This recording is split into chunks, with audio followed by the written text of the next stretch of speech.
여러분 안녕하세요. 저는 40대 초반에 눈에 넣어도 안 아픈 5살짜리 예쁜 딸 리나 엄마 박은진이라고 해요. 저는 리나 엄마로 불리는 게 싫지 않은데요. 사실 엄마들 애 낳고 키우면서 애들 때문에 교류하게 되는 사람들이 많다 보니 점점 더 애들 이름으로 누구 엄마 이렇게 불릴 일이 많아지는 것 같더라고요. 저는 워킹맘인데도 불구하고 그런 기분이 드는데 그렇지 않은 엄마들은 정말 어떨까 싶기도 해요. 자기 이름 잊어버리고 산다는 말이 괜한 말이 아닐 것 같기도 하고 말이에요. 그나마 저는 일을 활발하게 하고 있는 사람이라 이렇게 한 번씩 리나 엄마라고 저 스스로 저를 소개하기도 하고 그 소리가 참 좋다고 생각해요. 제가 오늘 하려는 얘기는 제 일과도 관련이 있거든요. 그 생각을 머릿속으로 하고 있어서 그런지 이런 얘기가 제일 먼저 나오나 봐요. 그럼 제 얘기를 본격적으로 해볼게요. 이제 이야기를 시작하는 거고 앞으로 해야 할 이야기들이 산더미인데 제가 겪었던 일들을 생각하니까 벌써부터 혈압이 오르는 게 제가 과연 이 이야기를 제대로 끝낼 수 있을지 모르겠어요. 그렇지만 여러분들이 잘 들어주신다고 생각하고 꾹꾹 참으며 한번 해볼게요. 혈압 주의하시면서 들어주세요. 남편과는 연애부터 결혼 생활까지 모든 과정이 순조롭고 평탄했다고 할 수 있을 것 같아요. 남편도 저도 온순한 성향이라 기본적으로 잘 부딪힐 일이 없기도 하고 서로 배려를 주고받다 보니 이해 못할 일이 없더라고요. 그래서 크게 싸우는 일 없이 잘 지내고 있었답니다. 그럼 시댁과의 관계는 어땠냐고요? 고부 갈등이 심하거나 그런 건 아니었어요. 시모는 괜찮은 편이셨는데 제가 좀 불편하게 여기는 사람은 따로 있었거든요. 그건 바로 제 손윗동서인 형님이었어요. 제가 워킹맘이라고 말씀드렸잖아요. 저는 자산운용관리사로 일하고 있답니다. 개인 고객님들을 대상으로 투자 자문을 비롯해 전반적인 효과적인 자산 관리를 해드리는 게 제 업무인 거죠. 그런데 공교롭게도 형님도 자산운용관리사로 하필이면 제가 다니는 회사랑 최대 라이벌인 회사에 다니고 있더라고요. 남편과의 관계는 아무 문제가 없었는데 처음부터 동서지간의 미묘한 신경전이랄까 그런 게 있었다고 할 수 있을 것 같아요. 솔직히 저는 처음에 남편한테 형님 이야기를 들었을 때 형님이 나랑 같은 일을 하시는 분이라고 해서 반가웠어요. 제가 하는 일이 아무래도 돈이랑 관련된 일이고 그게 또 고객님들 돈을 관리하는 문제이다 보니 스트레스도 많고 고객 관리라는 게 보통 부지런해야 하는 게 아니잖아요. 결국은 자신과의 싸움이라고 생각될 때가 많은데 형님과 그런 공감대를 가질 수 있으니 서로 더 잘 이해하면서 동서 간의 갈등 걱정 같은 건 덜 하겠구나 싶었다고요. 그러나 그것은 저의 너무나 순진한 생각이었던 겁니다. 결혼 전에 시댁에 인사드리러 갔던 날, 그러니까 형님과도 처음 인사를 했던 날, 그날 바로 알 수 있겠더라고요. 형님은 저를 완전히 라이벌로 인식하는 것 같았어요. 뭐 시작부터 동종업계 사람이라면서 이야기를 하긴 하던데 그게 친근함의 표현이 절대 아닌 거예요. 그러면서 저희 회사에 대해 기사화된 것들 들먹이며 아는 척을 하더니 은근히 저희 회사를 까더라고요. 요즘 그 회사 분위기 어때요? 지난번에 기사 낸 것 때문에 분위기 안 좋고 그랬잖아요? 아유, 뭐 그런 기사가 그러려니 하는 거죠. 그런 걸로 타격 있고 그럴 건 아니에요. 형님도 잘 아시지 않아요? 그렇긴 해도 확실히 평판이며 뭐며 깎인 건 맞죠, 뭐. 내가 생각해도 직원들 대우는 확실히 우리 회사가 훨씬 좋은 것 같긴 해요. 자산 운용 관리사 준비하는 사람들 사이에서도 우리 회사가 훨씬 더 인기가 많다고 하더라고요. 그러니까 능력 있는 사람들이 다 우리 회사로 몰리는 거 아니겠어요? 어머, 무슨 말씀이세요? 그 회사랑 저희 회사랑 다 붙고도 우리 회사 선택해서 왔다고 하는 신입들도 몇 명이나 있었는걸요? 형님 애사심이 엄청나신가 봐요. 근데 저희 회사도 직원 대우 좋고 복지 제도 같은 경우엔 동종업계에서 최고인 걸로 알아요. 그렇게 살짝 짚어주고 넘어갔죠. 물론 형님과 제가 다니는 두 회사가 라이벌 관계이기는 하나 라이벌 회사에 다니는 사람들을 다 라이벌로 인식하는 것도 아니지 않나요? 하여간 그런 눈치가 느껴져서 저는 일부러 형님과는 회사 이야기나 일 이야기 같은 걸 피하려고 했어요. 그런데도 형님은 자꾸만 저를 떠보면서 저희 회사 동태를 살피려고 하거나 요즘 밀고 있는 투자 방식 같은 것에 대해서도 물어보고 그러는 거예요. 솔직히 좀 불편했죠. 그래서 제대로 대꾸를 안 해줬더니 그걸 갖고 또 트집을 잡더라고요. 이제 곧 가족 될 건데 결혼 해제까지 잡았으면 한 가족이나 마찬가지 아니에요? 가족끼리 뭘 그렇게 깐깐하게 굴어. 내가 이 정도로 물었으면 말해줄 법도 한데 치사해서 못 물어보겠네. 동서가 은근히 깍쟁이 기질이 있나 봐. 그러면서 웃으면서 말했지만 말에 뼈를 콕 심어서 아주 불쾌하다는 티를 냈어요. 그리고 그 전까지는 그래도 초면이니 존댓말 쓰며 예의 차리는 척이라도 하더니 바로 말 탁 놓으면서 손윗동서 행세를 시작하는 거예요. 뭐 어쩔 수 없다고 생각했고 결혼하면 형님과 그런 식으로 좀 부딪히게 될지도 모르겠다는 생각을 하게 됐던 것 같아요. 그런 생각이 드니까 남편에게 걱정된다는 말도 했죠. 그랬더니 남편이 그러더라고요. 형수가 원래 자기 하는 일뿐만 아니라 매사에 욕심이 좀 많은 사람이야. 앞으로 지혜롭게 잘 대처해보자. 너무 미리 앞서서 걱정하지는 말라고. 자기가 그렇게 당하는데 내가 가만히 있겠어? 그렇게 제 입장에서 공감해주고 의지가 되어주는 남편이 있어서 다행이라고 생각했고 저도 지레짐작으로 미리 걱정하지는 않으려고 했어요. 그렇게 결혼 생활이 시작됐고 형님은 예상대로 줄곧 제게 곱지 않은 시선을 보내는 것 같았지만 그거랑 상관없이 저는 제 할도리 하면 된다고 생각했어요. 그리고 시댁에 다 같이 모이는 날이 1년에 몇 번 되지 않으니 그 정도는 참아 넘길 수 있었고요. 형님이 그러는 대신 시모는 제게 크게 타박하거나 그러시지 않았으니 그걸로 됐다 싶기도 했어요. 그렇게 딸도 하나 낳고 사는 동안 큰일은 없었던 것 같아요. 자질구레한 일들이야 얼마나 많았겠냐만 말했듯이 참아 넘길 수 있는 수준이었다고 해둘게요. 왜냐하면 앞으로 이야기할 것들은 정말 참아줄 수 없는 수준의 이야기들이니까 말이에요. 벌써 혈압 오르기 시작하네요. 결혼하고 4년쯤 됐을 때였던 것 같은데 형님 고객 중 한 사람이 저한테 넘어오게 되는 일이 있었거든요. 그분 자산 규모가 상당해서 어느 관리사가 담당하든 간에 그 정도 분이면 최대 고객이라고 할 수 있을 것 같은 분이셨죠. 그런 고객님을 제가 담당하게 됐는데 그분이 직접 이전에 맡겼던 회사의 자산운용관리사 이야기를 시시콜콜 하셨기 때문에 저는 그분이 형님을 못 믿어해서 관리 시스템을 바꾸려고 하신다는 걸 알 수 있었어요. 얘기를 들으니 좀 난감했죠. 그래서 넌지시 이런 말씀도 드렸다고요. 물론 자산운용관리사 개인의 역량도 있지만 회사에서 시스템과 매뉴얼로 관리하는 부분이 크거든요. 관리를 오래 맡기셨던 것 같은데 기존 관리 받으시던 회사도 좋은 회사고 그러니 맡기시던데 계속 맡겨보신 게 어떠세요? 그랬더니 아주 질색을 하면서 싫다고 하는 거예요. 그리고 굉장히 저를 희한하게 생각하시는 거죠.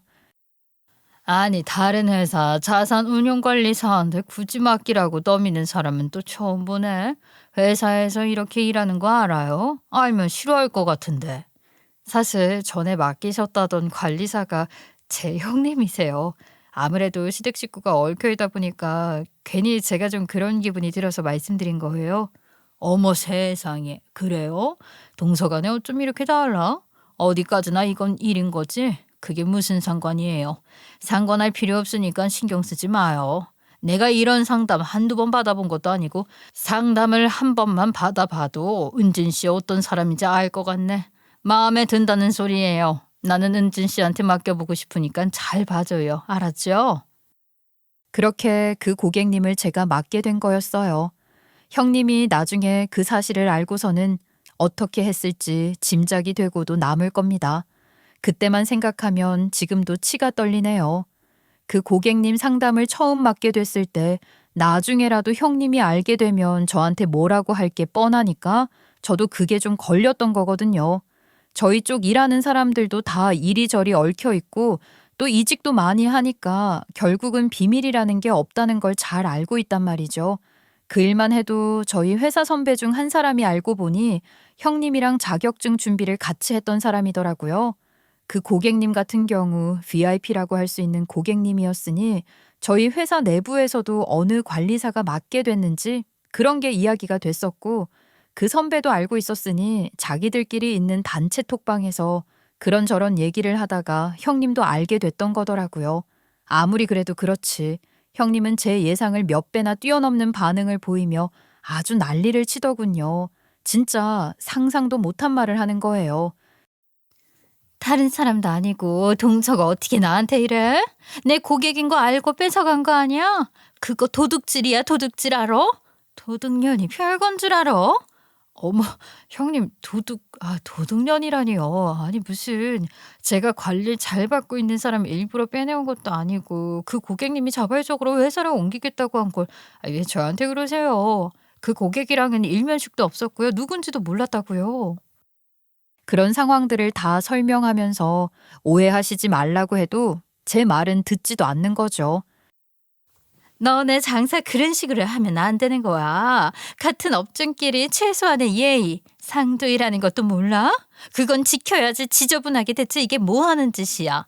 도둑질까지 해서 거물고객 확보하니 좋아. 실적 엄청 올랐을 텐데 그게 그렇게 좋냐고. 진짜 양심도 없지. 그러면서 퍼부어대는데 저도 못 참죠. 그딴 소리까지 들으면서 부당하고 억울한 상황을 참고 넘길 수는 없는 거잖아요. 아유, 무슨 이런 억지가 다 있어요. 이유는 모르겠지만 뭐가 안 맞아서 회사까지 옮겨 찾아온 고객을 공교롭게도 제가 맡게 된 것뿐이에요. 제가 무슨 도둑년 소리까지 들어야 하냐고요. 형님, 아무리 그래도 말씀 그렇게 하는 거 아니죠. 그런 일이 없는 것도 아니고 얼마든지 일어나는 일이라는 거 다 아는 처지. 이렇게까지 저한테 퍼부을 일이에요? 형님 입장에서 당연히 서운할 수 있다고 쳐요. 그럼 그런 마음 한번 내뱉는 걸로 끝냈으면 저도 그 정도는 참아줄 수 있다고요. 그런데 이건 아니죠. 이런 얘기까지 듣고 참을 수는 없죠. 하면서 들이받았고 그렇게 형님과 저는 대판 싸우게 됐던 거예요. 게다가 형님은 저희 둘 사이에 있었던 일을 시모에게까지 다 일렀는데 보나마나 저를 천하의 나쁜 도둑년, 자기는 선량한 피해자로 둔갑시켜서 말을 했을 것이고 시모는 제 얘기는 들을 생각도 않고 무턱대고 형님 말을 믿고 형님 편을 들었어요. 저더러 상도덕 없다고 하시더라고요. 사람이 아무리 그래도 사람 도리는 지켜야 하는 거 아니냐고 하시는데 얼마나 억울했는지 몰라요. 제 입장을 설명드리려고 해도 들으려고 하지 않으셨어요. 아유, 더 말할 것도 없다. 이미 일어난 일이라면서 말해봐야 뭐 하겠니? 그 일로 네 형님이 속이 많이 상했던 모양인데 네가 앞으로 네 형님한테 더 잘해라. 동서간에 이렇게 싸우는 걸 시애미한테 보여주고 그래서야 되겠니? 손 아래인 네가 손이 동서 험담하려는 거면 그만두란 말이다. 그렇게 말씀하시니 뭐라고 더 할 수도 없고 한숨만 나왔어요. 그 일 이후 형님은 아주 본격적으로 저를 천하의 나쁜 년 도둑년으로 만들 작정을 한 것인지 시모에게 껌딱지 마냥 딱 붙어 아양을 떨면서 시모 마음을 꽉 잡아놓고 저를 이간질하기 시작했던 겁니다. 저는 원래 성격 자체가 무던한 편으로 애교 같은 것도 잘 부릴 줄 모르는데 형님은 아주 살살거리는 게 제 입장에서는 눈 뜨고 볼 수가 없을 지경이었지만 시모 입장에서는 살갑게 굴면서 시모를 챙기는 게 기분이 좋으신 것 같았어요. 형님은 그전에도 원래부터 시모에게 입으로 때우는 걸 잘하긴 했어요.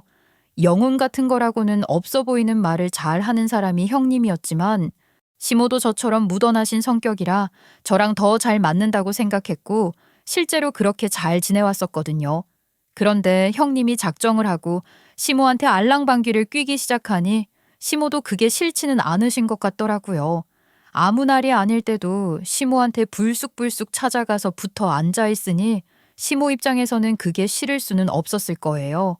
그러면서 제 욕을 얼마나 했는지 시모가 저를 보는 눈빛에서 따뜻함이나 다정함이 많이 퇴색되어 간다고 확연히 느낄 수 있었어요. 그러는 중 시모 칠순이 다가왔고 형님은 이때다 싶었는지 배짱 크게 나오더라고요. 어머님, 그냥 생신도 아니고 칠순잔치인데 아주 제대로 해드릴게요. 제 고객님 중에 럭셔리 파티룸 운영하시는 분이 계시거든요. 고객님 관리도 할 겸 제가 거기서 1,000만 원짜리 잔치를 쏠게요. 맨날 입으로만 때우던 사람이 어쩐 일로 큰 맘 먹었구나 싶었어요. 이 기회에 시모 마음을 아주 제대로 잡아서 확실한 자기 편으로 만들고 싶은 모양이다 싶기도 했고요. 그래, 뭐 어쩌겠어요. 이유야 어찌됐든 시모 칠순잔치 잘 열어드리게 됐으니 좋게 생각하기로 했죠. 잔칫날 파티룸으로 가보니 확실히 1,000만 원짜리 잔치가 다르긴 다르더라고요. 처음에 무슨 파티룸에 1,000만 원을 쓰나 싶어 의아했는데 막상 가보니 파티룸이지 호텔 연회홀 못지않은 수준으로 으리으리한 거예요. 준비된 음식들도 그저 그런 뷔페 음식이 아니라 평소에 쉽게 못 먹는 요리로 수준도 있고 정성도 들어간 정갈하게 보기에도 좋았고 맛도 고급진 것이 돈이 좋긴 좋다 싶었어요. 시모도 좋아하시고 오신 분들도 다들 만족해 하시며 큰 며느리 효부라고 칭찬도 많이 하셨죠. 그러니 시모도 여러모로 우쭐하시며 기분 좋아하시는 게 보이더라고요. 형님이야 말해 뭐해요. 뭘 이런 것 갖고 그러세요. 어머님이 평소에 저한테 얼마나 잘해주시는데 그런 어머님 칠순 잔치로 제가 이 정도 못하겠어요. 그러면서 겸손한 척 생색이란 생색은 다 내고 앉았더라고요. 그래, 1,000만 원이나 썼는데 그 정도는 즐겨야지 싶어서 저도 고생 많으셨다고 인사 한마디 했어요. 그런데 잔치가 끝날 무렵 형님이 급한 일 생겼다며 나가더니 손님들도 거의 다 가시고 저희도 가야 하는데 그때까지도 형님이 안 오는 거예요.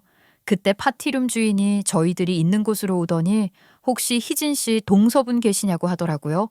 저희 형님 이름이 희진이에요. 정희진. 쓸데없이 이름만 이쁘다니까요. 하여간 그래서 전데요. 했더니 결제 좀 부탁드린다고 하는 거예요. 깜짝 놀랐죠. 너무 놀라서 말이 다 더듬어지던걸요? 네? 결제가 안 됐어요? 아니 1,000만 원짜리 잔치를 성금도 안 받고 하셨어요? 원래 이렇게 큰 공간을 쓰면서 파티도 최고급으로 하시는 고객님들께는 당연히 성금을 받죠. 일반적으로 금액의 절반 정도를 선결제하시고 나머지 반은 당일 후불로 결제하시는데 희진 씨는 제가 워낙 잘 아니까 특별히 성금도 안 받고 후불로 일괄 결제하기로 했거든요. 근데 희진 씨가 결제는 동서한테 받으라고 하던데요. 기가 막혀서 그러니까 형님이 결제는 저한테 받으라고 파티룸 주인한테도 이미 다 말해뒀다는 거 아니겠어요? 어이가 없어서 아주버님을 쳐다봤죠. 나도 뭐가 뭔지 하나도 모르겠네요. 나도 그렇게 큰 돈은 없는데 돈 관리를 집사람이 다 알아서 하고 용돈 받아 샀는데 1,000만 원은커녕 100만 원도 수중에 갖고 있기 힘들죠. 그러면서 난감한 표정만 지으시고 제 얼굴만 보시는 거예요. 다급해진 저는 형님한테 어디 가셨냐, 빨리 오셔야 된다라고 문자를 했는데 그제야 형님이란 양반이 전화를 해서는 한다는 소리가 말이에요. 동서 덕분에 잘 먹었어. 잔치 비용은 동서가 내. 나보다 돈도 잘 벌잖아. 내 고객도 다 뺏어가고 말이야. 이 정도 덤탱이는 씌워도 될 것 같은데 그렇지 않아? 억울할 것도 없는 거야. 억울하다고 생각하지 말고 기분 좋게 내란 말이야. 이러는 게 아니겠어요. 어이도 없었거니와 더 중요한 건 돈도 없었어요. 형님, 제가 갑자기 그 큰 돈을 어떻게 내요? 그럴 여유가 없어요. 상의도 없이 갑자기 이러면 어떡해요? 얼른 와서 계산부터 하시고 돈을 나눠 부담하든지 뭐 다시 얘기해요. 내가 왜? 난 그럴 생각 없는데. 내 고객 뺏어가서 네가 누리는 거 생각하면 그깟 1,000만 원을 못 내? 쓸데없는 소리 하지 말고 얼른 동서가 계산해. 여러 사람 쪽팔리게 왜 이래 정말. 하면서 전화를 끊어버렸고 결국 제 카드로 계산할 수밖에 없었습니다. 그리고 얼마 뒤 명절이 되어 시댁에 가야 하는데 형님 볼 생각에 며칠 전부터 소화가 다 안 되는 것 같았어요. 그 1,000만 원 생각하면 아직도 속이 쓰리고 그런 식으로 저를 골탕 먹인 형님이란 사람 꼴도 보기 싫었죠. 시모 옆에 달라붙어서 꼴값 떠는 건 또 어떻게 보나 싶었고 정말이지 명절이 그렇게 부담스럽게 느껴진 적이 없었다니까요. 그래도 어떡하겠어요. 가서 그놈의 1,000만 원 달라고 닥달해서 돌려받아야죠. 이 미친 여편네가 그 뒤로 제가 계속 돈 돌려달라고 해도 나보다 돈 잘 버는데 그게 그렇게 아깝냐는 말만 앵무새처럼 반복하면서 진짜 그 돈 줄 생각이 아예 없어 보이는 거예요. 그냥 골탕 먹이려는 게 아니라 정말로 그 큰 돈을 저한테 덤탱이 씌우려는 거죠. 지가 그런 식으로 나온다면 저도 명절날 시댁 식구들 다 있는 앞에서 1,000만 원 내놓으라고 망신 줘야겠다는 생각이 들더라고요. 시댁 가서 해야 할 일은 형님 망신 주기뿐만이 아니었어요. 하필 폭탄을 맞아서 한창 바쁠 때라 시댁에 노트북을 들고 가 짬짬이 일을 좀 해야겠다고 생각했거든요. 그렇다고 제가 명절에 시댁 가서 노트북 펼쳐놓고 일만 했다는 건 아니에요. 장 보는 것부터 음식하는 것까지 평소 하던 대로 다 하면서 잠깐씩 시간이 비면 그 시간에 쉬는 대신 일을 한 거예요.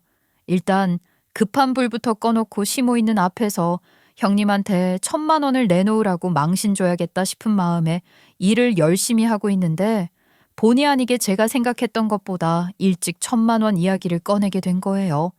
형님이 저한테 먼저 시비를 걸어왔거든요. 제가 일하는 모습을 보고 형님이 비아냥거리면서 시작을 한 거죠. 동서, 이거 진짜 심하게 꼴값 떠는 거라고 생각 안 해? 아, 누구 일 안 하는 사람 있어? 무슨 대단한 일 한다고 명절에 시댁 오면서 일거리를 가지고 오냐고. 지금 동서가 여기서 노트북 펼쳐놓고 있을 입장이 된다고 생각해? 그러기에 저도 오냐? 네가 그렇게 나온단 말이지?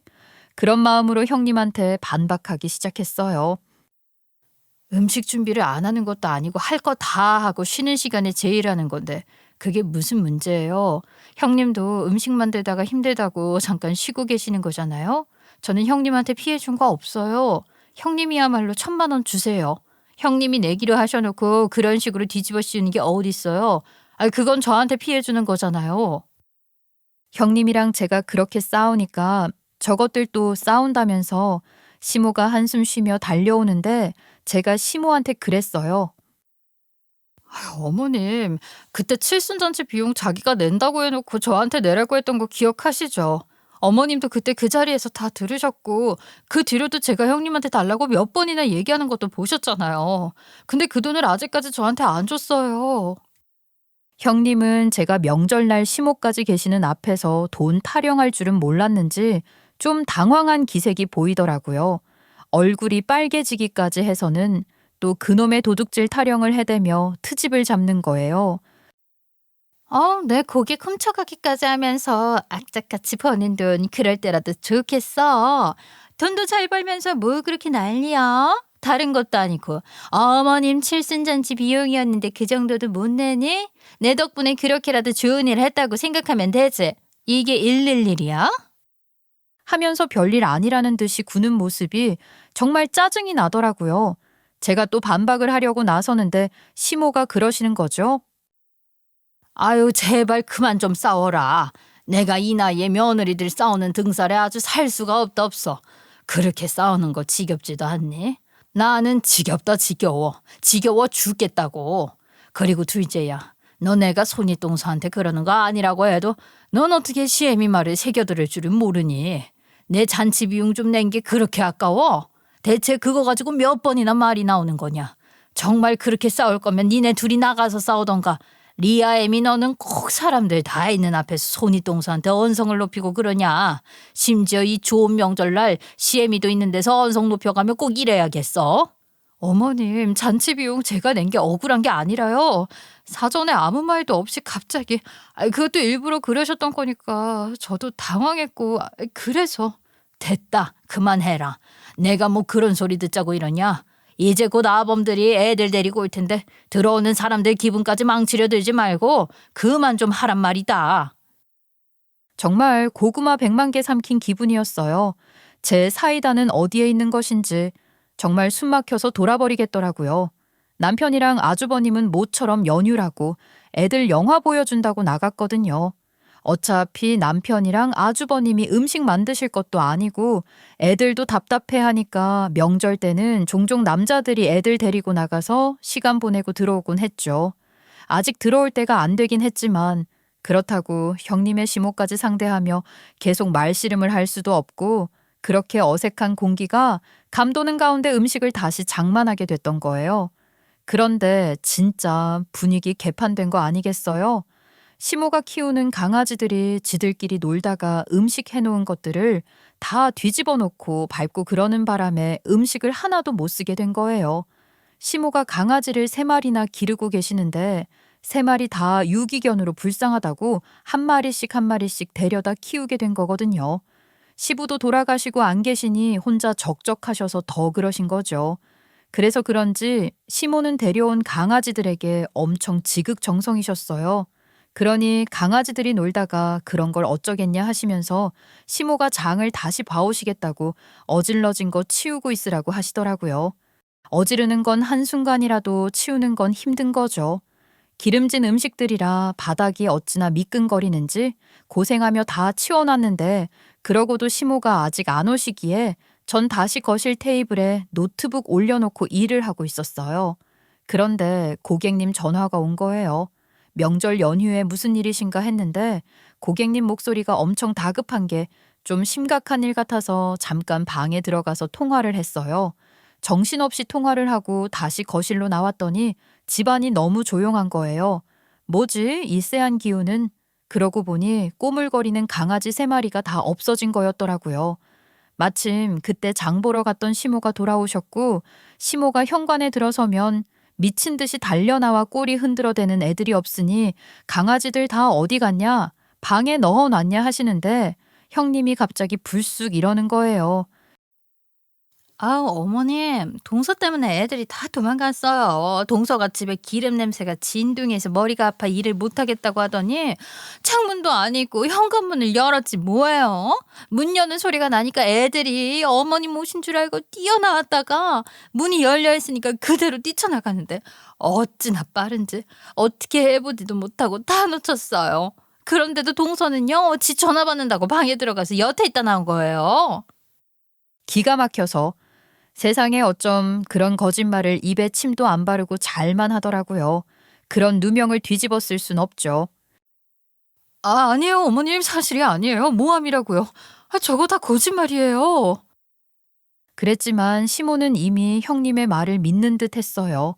애들이 도망갔다는 말에 시모는 세상 끝난 것처럼 울기 시작하셨고 제 머리채까지 잡고 어떡할 거냐 책임지라고 난리가 나신 겁니다.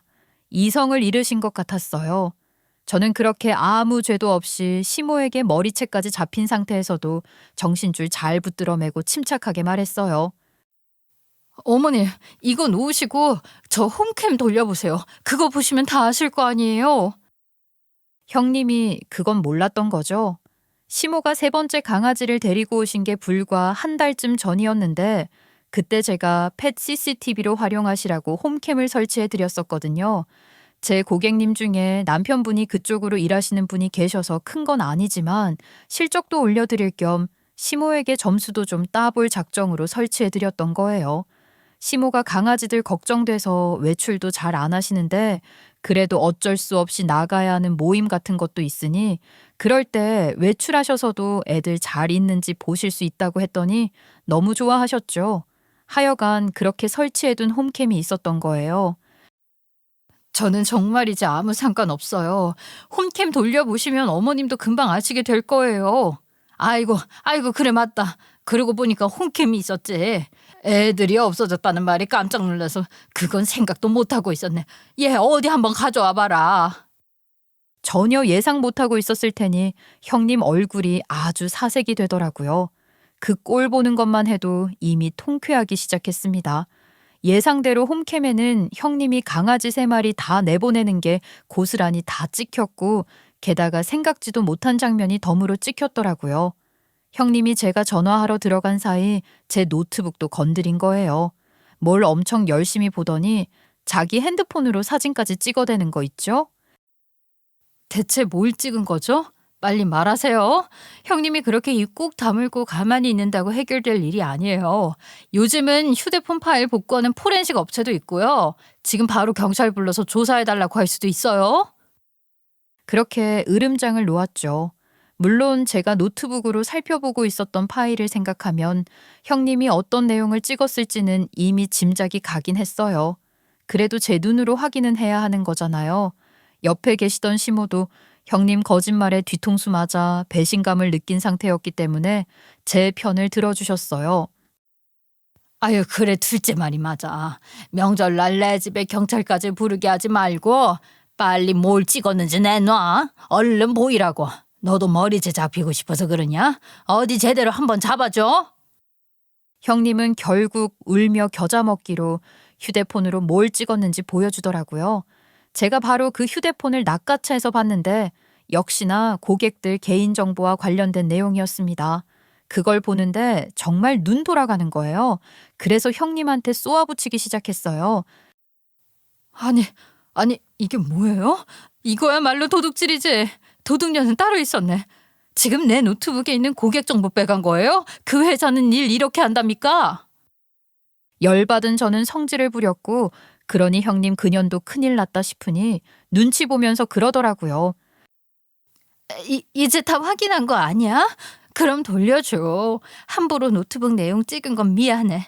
내가 바로 지우면 될 거 아니야. 그러니까 내 핸드폰 돌려주라.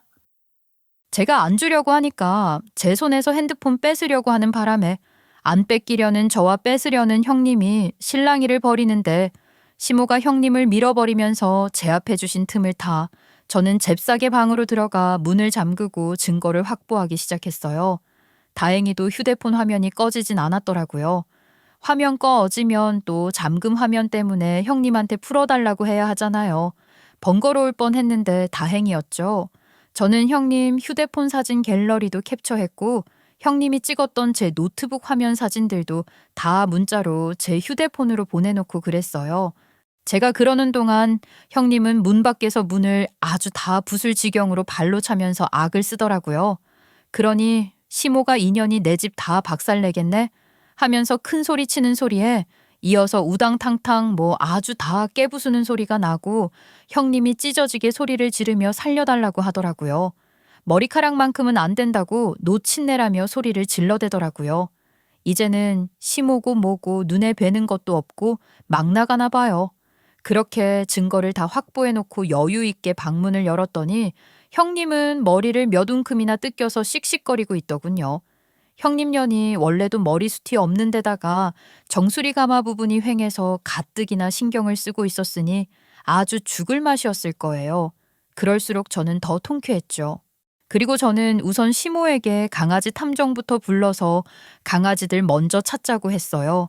제 친구도 예전에 강아지 탐정으로 강아지를 찾은 적이 있었거든요. 그래서 그 친구한테 바로 연락해서 연휴 중에 이런 일로 연락해서 미안한데 그 강아지 탐정 전화번호 좀 줄 수 있냐고 했죠. 친구는 그 강아지 탐정 연락처를 줬고 처음엔 공휴일에 과연 전화를 받을까 반신반의하면서 걸었는데 명절 연휴에도 바로 달려와 주더라고요. 그 사이 남편과 아주버님에게도 전화해 일단 집으로 오라고 했고 그렇게 온 식구가 다 나가서 함께 강아지들을 찾아다녔어요. 강아지들은 다행히 다음 날 무사히 찾게 되어 집으로 잘 돌아왔지만 그날 밤엔 시모도 그렇고 식구들 모두 걱정을 많이 했어요. 날이 껌껌해졌는데도 안 나오니까 강아지 탐정이 일단 가족분들이랑 어머니는 들어가시라고 자기가 계속 찾을 테니 찾는 즉시 바로 연락드린다고 한 거예요. 그런 상황이니 형님은 더 가시방석이었을 거 아니겠어요? 아니, 내 새끼들 어떻게 된 거 아니야? 불쌍한 애들. 사람 소리만 들려도 움츠리는 걸 이제 겨우 건강하게 뛰어놀게 만들어놨는데 또 그렇게 잃어버리면 애들 불안감만 커지고 어떡하냐고. 시모는 그렇게 계속 우시면서 형님 째려보시고 보이는 거 막 집어던지시면서 형님한테 욕을 퍼부었어요. 사실 형님이 강아지 털 알러지가 있긴 해요. 저는 알고 있었죠. 알러지가 엄청 심한 것 같지는 않았지만 강아지랑 같이 있으면 눈을 비비거나 팔을 자꾸 긁더라고요. 제가 그래서 형님한테 혹시 강아지 털 알러지 같은 거 있냐고 물었는데 형님이 괜찮다며 이 정도는 사람들 다 그런 거 아니냐고 무식한 소리 하더라고요. 원래 강아지랑 있으면 그 정도 가려운 건 다 있지 않냐는 거죠. 그래서 제가 다른 사람들, 보통 사람들은 안 그렇다고 형님이 알러지 있는 거 맞다라고 말하고 싶었지만 형님 성격상 제가 거기서 그거 알러지 맞다고 해봤자 똥고집으로 아니라고 우길 거고 도리어 저더러 잘난 척한다고 빈정거릴 게 뻔해서 그냥 놔뒀던 거예요. 그렇게 알러지가 있으면서도 시모한테 잘 보여서 저 이간질 시키려고 시키지도 않는데 본인이 나서서 강아지들 산책도 시키고 목욕도 시키고 그랬단 말이에요.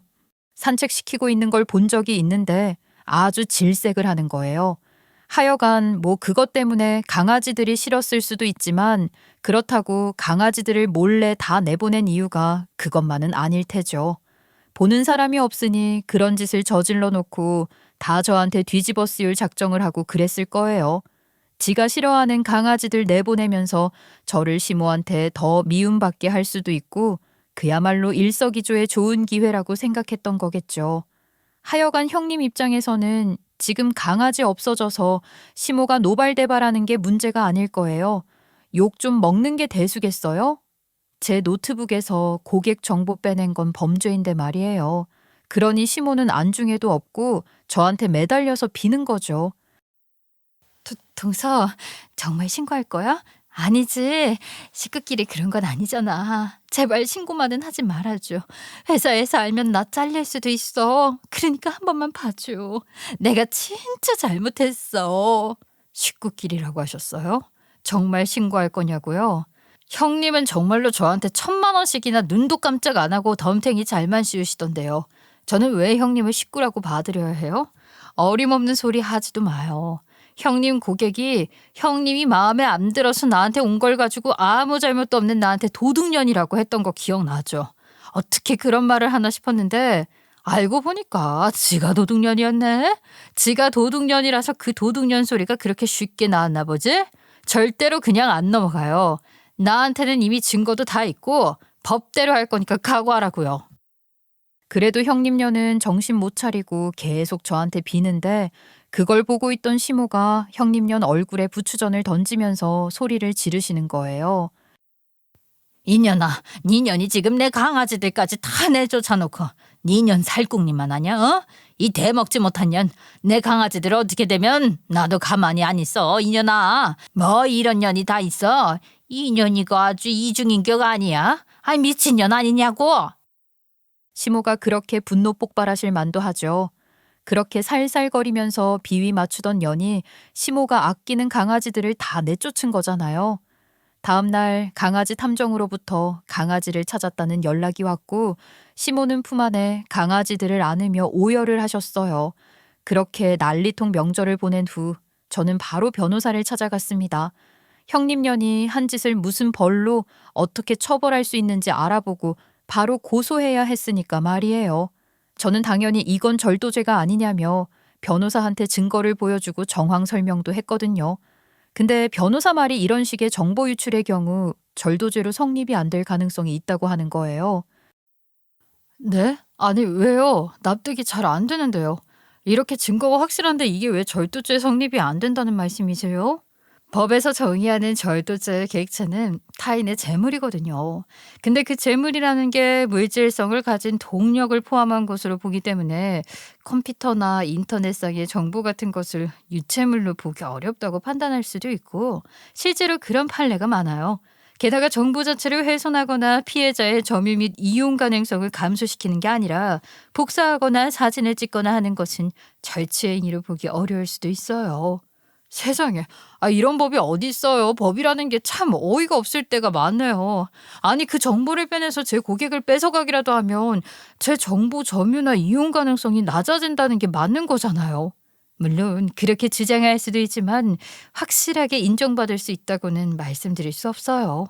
아니 그럼 그년, 그러니까 형님을 처벌할 방법이 없단 거예요? 이게 말이 되나요?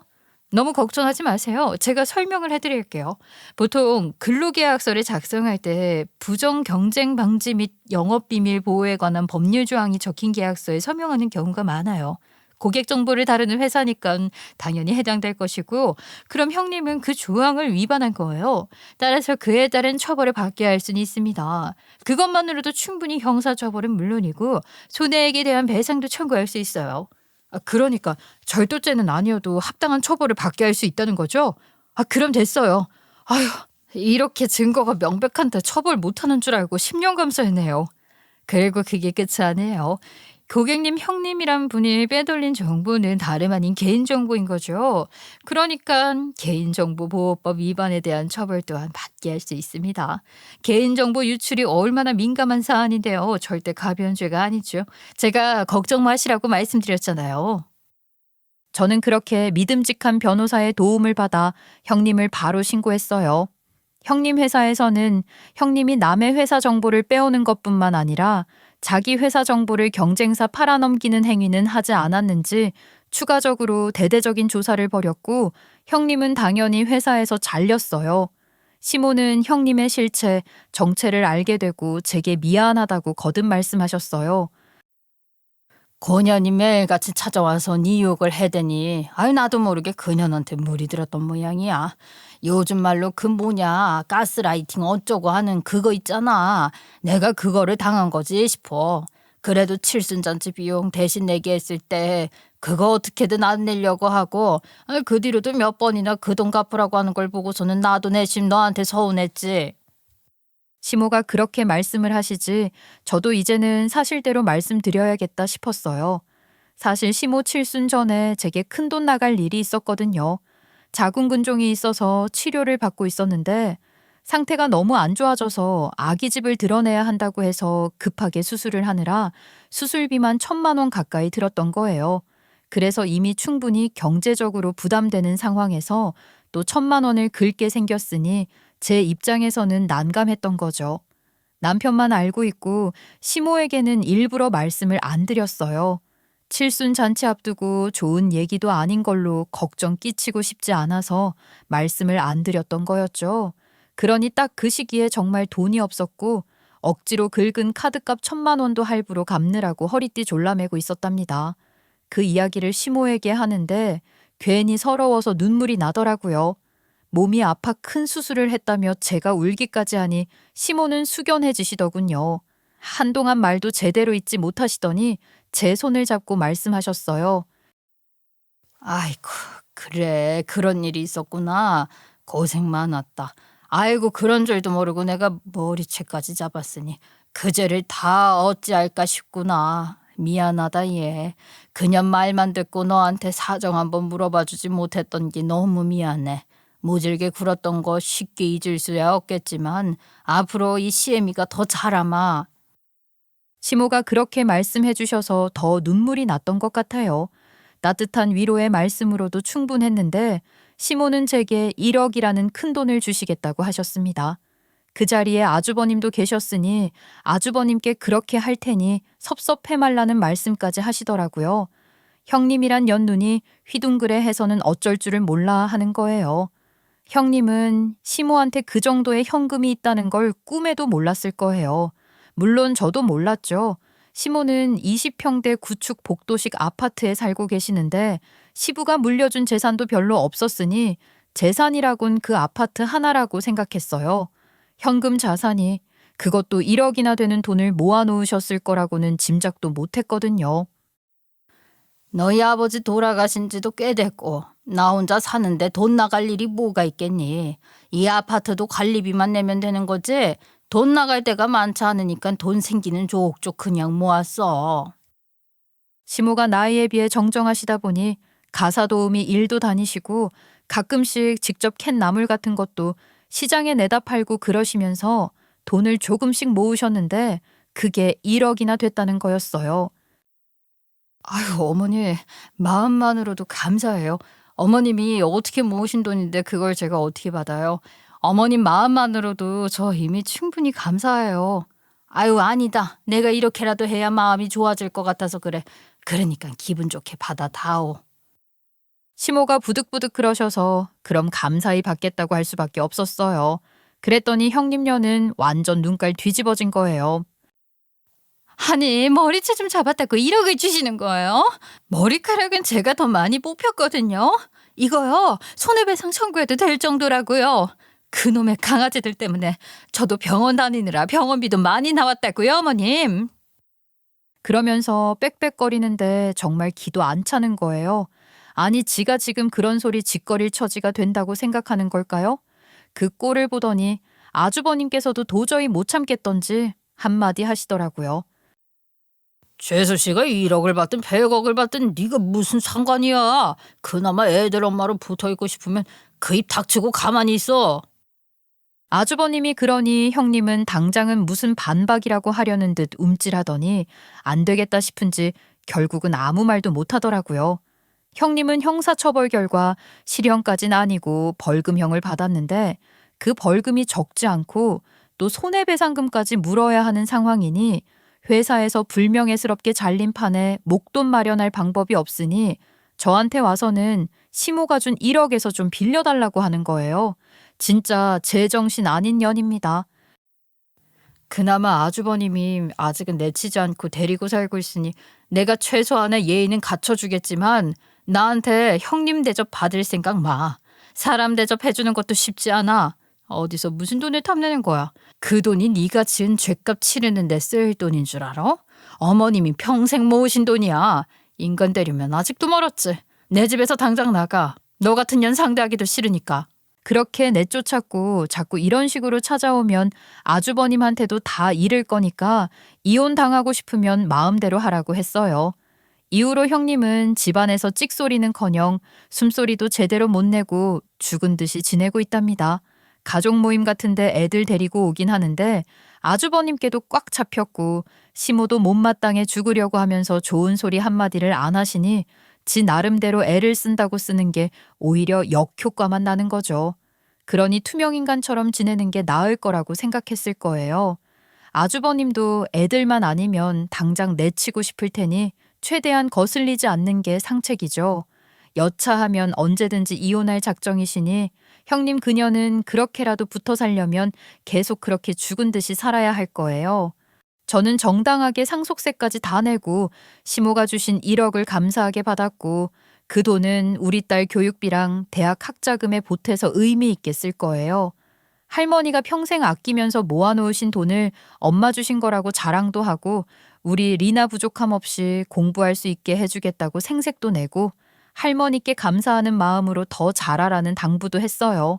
저의 결혼 생활, 아니 제 인생을 통틀어 가장 꼴 보기 싫었던 형님년 문제가 해결됐으니 제 삶은 그저 평화롭기만 하네요. 지금처럼 일 열심히 하면서 남편, 딸 그리고 시모도 잘 챙기며 행복하게 살 거랍니다. 여러분 어떻게 제 이야기 재밌게 들으셨나요? 같이 부들부들 욕도 해주시고 또 같이 통쾌해 주시기도 하고 그러셨길 바랄게요.